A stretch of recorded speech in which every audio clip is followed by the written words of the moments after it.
কে? কাকু চাঁদাটা, চাঁদা নিতে এসছি পুজোর। কেউ বাড়িতে নেই। কই, আপনি তো বাড়িতে আছেন। আমিও বাড়িতে নেই। তোর বাবা বাইরে আসুন তো, আপনার সাথে দরকার আছে। দূর বাবা।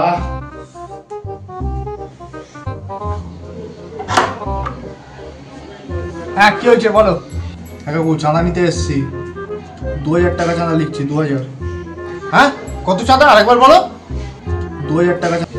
এই 2000 টাকাটা চাওয়ার আগে তোমাদের একটু বিবেকে বাঁধলো না? হ্যাঁ, গলাটা একটু কেঁপে উঠলো না?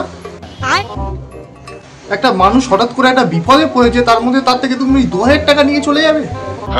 কি বিপদ কাকু? কি বিপদ কোনোদিন জানার চেষ্টা পর্যন্ত করেছো তোমরা? হ্যাঁ, শুধু পুজোর সময় চলে আসো চাঁদা নেওয়ার জন্য। আমার এই বিপদে কেউ আমার থেকে জানতে চায় না আমি কোন বিপদে আছি, কেউ জানে না, এমনকি আমিও জানি না আমরা কতটা কষ্টে আছি জানো? হ্যাঁ, আমরা ডিম আনি ডিম খাই। ওটা দিন আনি দিন খাই হবে, তো আমরা ডিম আনি ডিম খাই, তাহলে তোমার কি?